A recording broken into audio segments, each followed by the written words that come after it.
is Mage, as I think everybody knows. I don't know if I was new earlier. Yeah, okay, yeah. And so this is about shamanism and the ancestors and oracular tradition. And it was very interesting as I was preparing for this over the, like sometimes when you're going to do a ritual, you know what you're going to do a long time in advance. And for this one, it just, nothing was coming to me. There were a lot of different things.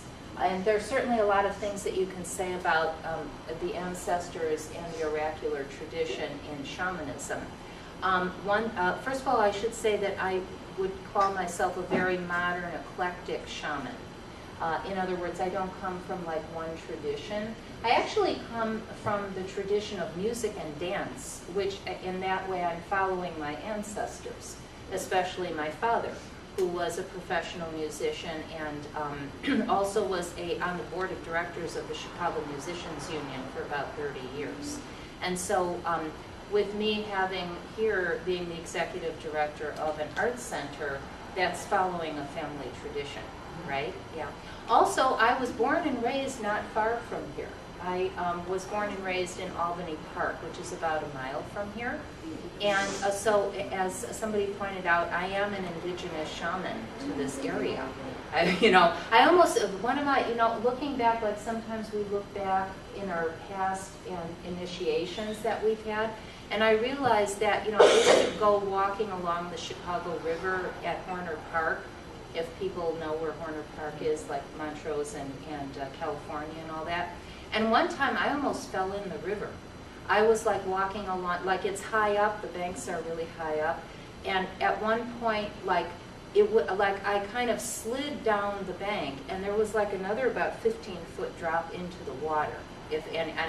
I was like hanging on to the side. This was when I was maybe about 10 years old or something like that, and I was just like praying at that time. Speaking of saying your Hail Mary, that's what I did. Because, I would have been alone, I would have fallen in the water, I don't know what would have happened. I was very aware that it was like a really dangerous situation, and I just scrambled straight up, So that was, if you want to talk about interesting stories that happened in a local setting, that happened right here. So anyway, a little bit of background that way. I come to this work of shamanism through music and dance over many, many years of which I've been doing since I was a child, and gradually realizing that what I was doing was not just like music and dance in a Western sense, but was energy work. And then studying energy work and realizing that what I was doing, what I was like being downloaded by the universe to do with working with improvisational music and dance was really having very profound effects on the people the people who were doing it, and saying to myself, I really need to understand what this power is, what this work is, instead of just saying I'm an artist and I take no responsibility for the effect. The profound effects. I mean, people would like run screaming from the room and have to go to therapists for months, after taking some of my improvisational dance classes. So, I mean, I knew it was like way more than just improvisational dance, right? So kind of gradually over a period of about 25 years, I came to understand more and more what the work was about, and, here we are today with sort of the fruits of it, right? Yeah. So have studied with a lot of different teachers, and always got the message from my guides, study with us, meaning my own guides, rather than from a particular tradition, and continue on with what you've been given to do, because that's your path, what naturally came out as you just were doing your own work, right? There are many different things. There are ways of working with the ancestors in shamanism in many different cultures, right? So different cultures have different takes on how you work with the ancestors in their shamanic tradition. Sometimes when people ask me what is shamanism, I just say very simply energy work, right? It's sort of like the original energy work that or I almost think of it, what happens when you close your eyes? When you close your eyes and start having visions, that's shamanism. You know, it's like that basic. Almost all cultures in the world have these kind of practices of working with energy, working with spirit guides. A big clue if it's shamanic work is traveling to the upper world, middle world, and lower world, right? And so we're going to do an actual ceremony today, which you're invited to participate in if you'd like. If not, that's fine too, you know, whatever you can do. Some of it involves kind of moving around. If you're comfortable with moving around, that's great. If you just want to do it like as a meditation, you can do that too. I drum, right? So the shamanic drum beat is it's a very interesting thing. As I always say, it doesn't take all that much musical ability, but just a lot of muscular endurance, because a shamanic drum beat is like this.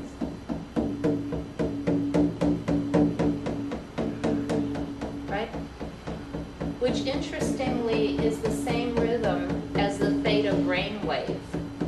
Now which is your trance or you know, when you have visions and dreams, your brain goes into this rhythm, versus if consciousness is faster, right? Like that. And theta brainwave is more like that rhythm. So that has been recently studied by science, and so now it's true. Shamans have been doing this for 40,000 years. Right? So you tune yourself to that kind of rhythm and you go into a trance. Now, there's different kinds of ways of going into a trance to connect with your spirit guides. And as I was saying, there's different kinds of healing techniques in shamanism. For example, there's a wonderful thing that I thought I might be sharing with you today, which is how to heal your ancestral line. This is from Hawaiian shamanism, so if anybody wants to do this later on, you know, basically what it is like you imagine or journey that you are going along a line, like kind of like a rope, right? And you're walking along that rope, and you will see dirt on the rope, and you shake it off. And you keep going along the rope, and anywhere you see dirt on the rope, you shake it off. And a lot of times you will get visions of what that crud was in your ancestral line. You'll get some kind of like, oh, you know, I see some kind of conflict, or I see a displacement, or I see, you know, whatever it might, a death, or, you know, something that happened. And that's a way of healing your ancestors. But the thing that came to me this morning to do was something I've never done before quite in this way. And that is the idea of the clan, and the clan animal. And so you may have heard of the idea of power animals, or how many people know they're power animals? Some people have done journeying and found your power animal. And so what I've found is that there are three kinds of animals. One is a power animal, which is like your personal guardian that goes with you everywhere you go, right? Another is and that's very personal and individual, and it's one animal, or it might be two that you have, but they're very individual, and you don't see them associated with other animals or something like that, or groups of animals. Another is called a helping animal, and that's an animal that helps you when you're trying to do something specific. Like maybe it always shows up whenever you need an answer to where to find something. You know, mouse always shows you where, you know, if you've lost something, mouse will show you where to find it. Or eagle flies you from your place where you're sitting in physical reality to the upper world, or, you know, something like that. Or maybe bear appears to you at a certain point in your life to help you learn something that you need during that time period, and then really you never see bear again, right? It's just for a certain time period. So those would be like helping animals. And then the third kind of animal is called a clan animal. That's what I call a clan animal. Or I think of it more like what people think of as totem, which is you are part of that association of all those animals of that kind that have ever lived. and all the people who have ever been associated with that energy.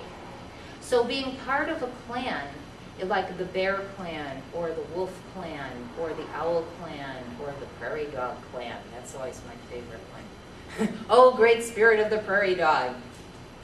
Right? People want the trendy animals, but you don't know what it's like whatever animal you got, go for it, right? The clan is kind of like being part of the AFL-CIO. It's like this big, huge association of like hundreds of millions of individuals of whom you are a part of that family. Like, in other words, you too have that energy, if it's of the eagle, or of the kangaroo, or of the fox, or whatever it might be. Is that the Native American wrote on your birth sign, and when you were born, basically, they put you in a family? Like a Gemini might be in that deer family? The way that I understand this, from what I've seen, it doesn't really have anything to do with when you're born. Or I know that there's different teachings from different cultures that, like it's almost like a zodiac, right? That like a certain moon is the deer moon, or the salmon moon, or the whatever, like that kind of thing. But no, this would be different, and that's what we're going to do today. Is find our clan, this journey to find our clan animal, which is not only the animal, but also people. You might be seeing people that are either like say, if it's, the owl clan, half owl, half human, right? Or or what's more like a shaman, like somebody dressed in like a wolf head, or wolf skin, that kind of thing. Or sometimes you find that they're sort of like leadership, like the bear queen, or something like that. Or you would possibly see a deity, like a deity who is associated with that kind of animal, right? As well as you'll see a big group of like people and animals of this kind is like kind of like what we're going for here. So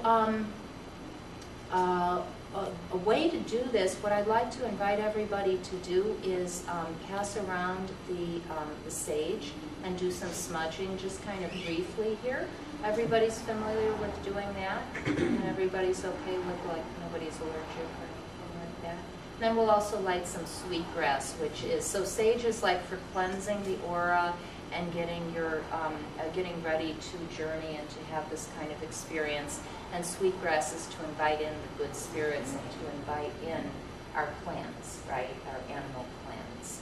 And this is like really powerful work too, because it's about, there's a certain essence of who you are that's really, it's like finding a long lost family and knowing something about what is your mission in life and what characteristics do you have, what is your medicine in the Native American sense of like, oh, I have this kind of quality to share with the world as a gift to give. And it's almost like, it's like if you were part of the AMA, you're a doctor too, equal with the other doctors. And so whatever clan you might be, you are part of this, you know, the dolphin clan maybe.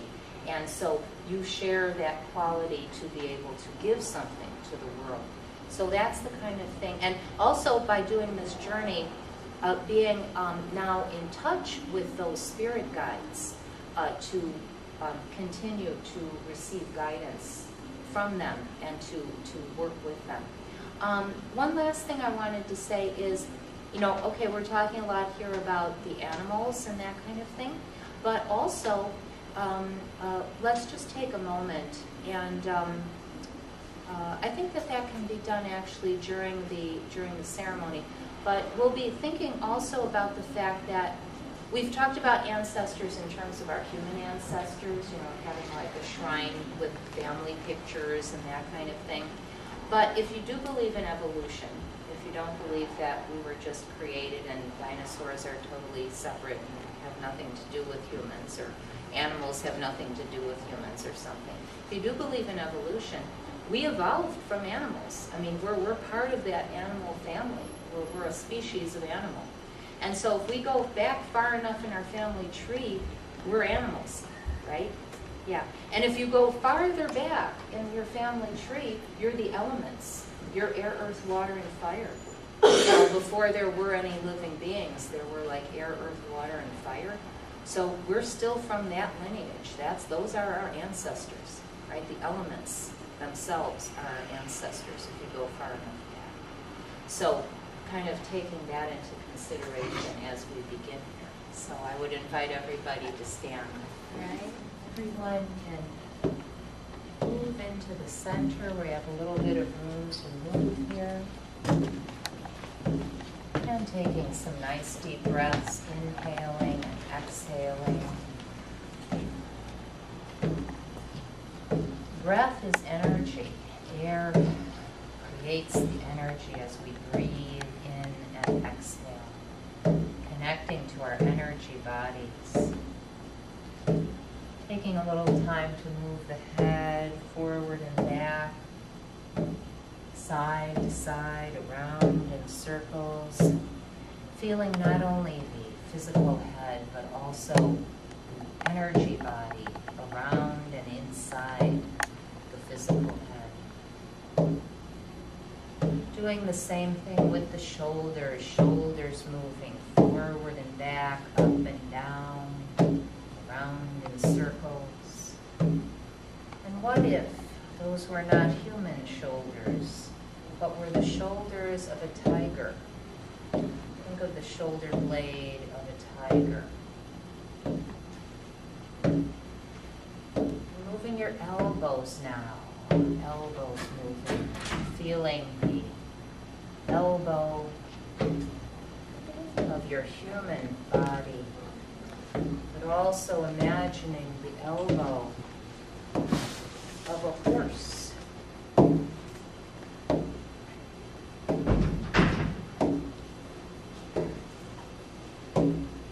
now your hands moving, feeling your human hands, fingers, palms of the hands, back of the hands, but also feeling now that they are the hands, the webbed feet of a turtle.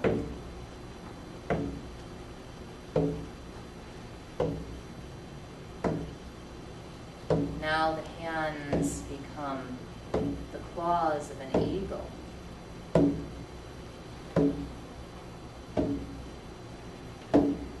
Now they shift into the paws of a jaguar.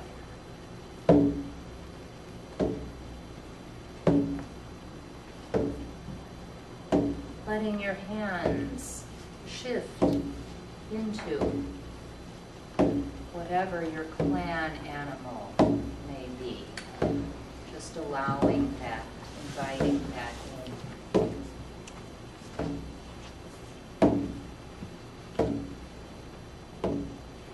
The spine moving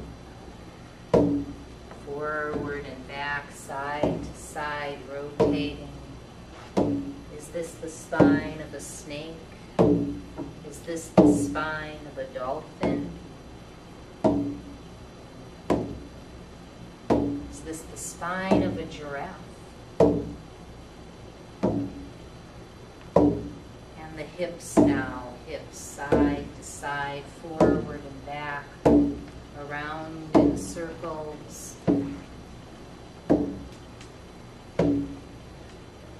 Is this the pelvis of a bear or a monkey or a mouse? And now the human knees, moving the knees forward and back, side to side, across.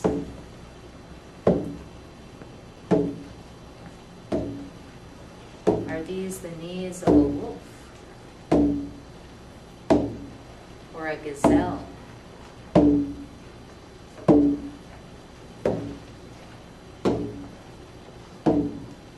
And now feel the feet, the human feet on the floor, toes, heels, tops of the feet, balls of the feet. Breathing into the feet, inhaling the energy, exhaling the toxins.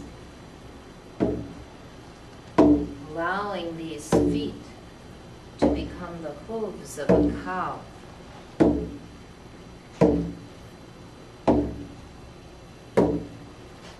To become the fins of a fish.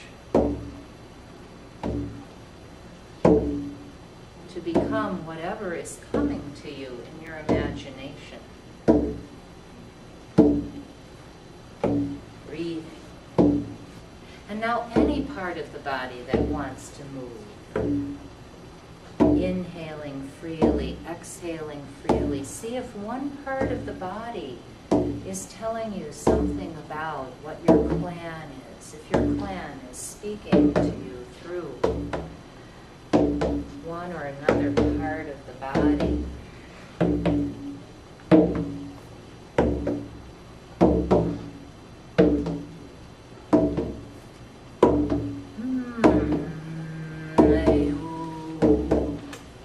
And feel free to add in sound if you want. Sounding with me here.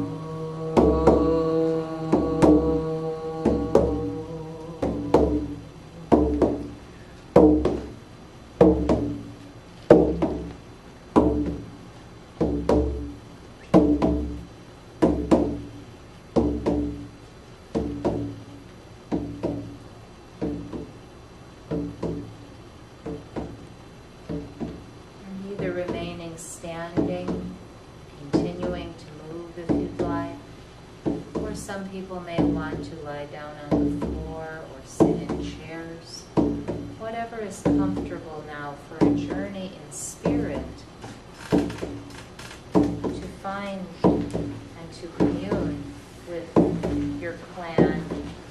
The clan may be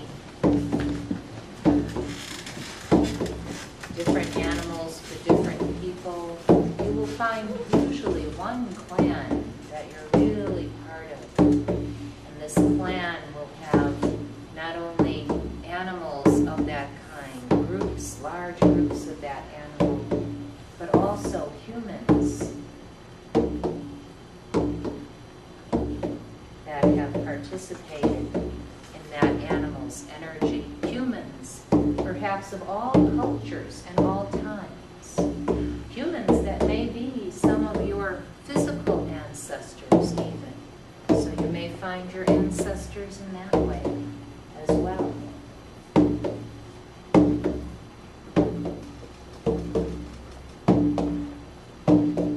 I will be drumming without speaking for about 10 minutes.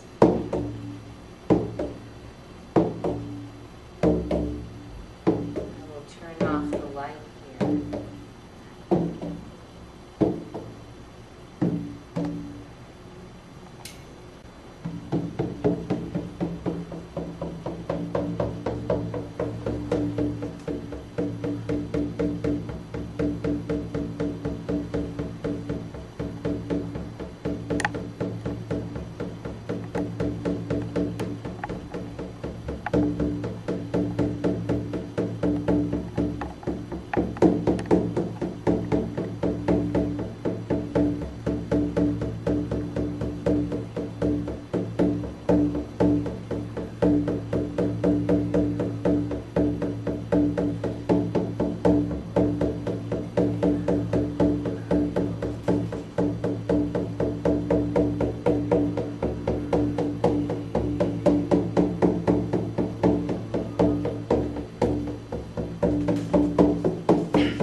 completely present from the feet, the legs, the hips, the spine, the arms, shoulders, and hands, the neck, the head,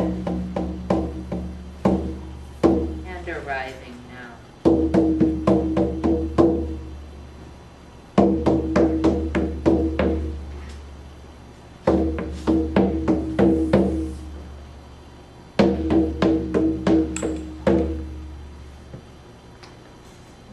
To thank everyone. This was great. This was great. Please do write down.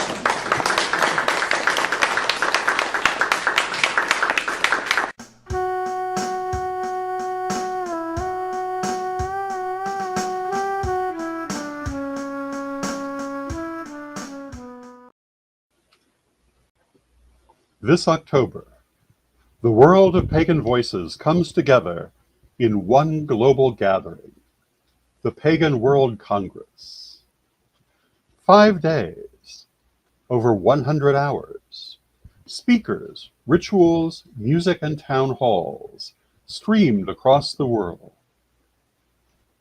Join the conversation, shape the future, be part of history. The Pagan World Congress, October 9th through 13th, 2025. Online at paganworld.co.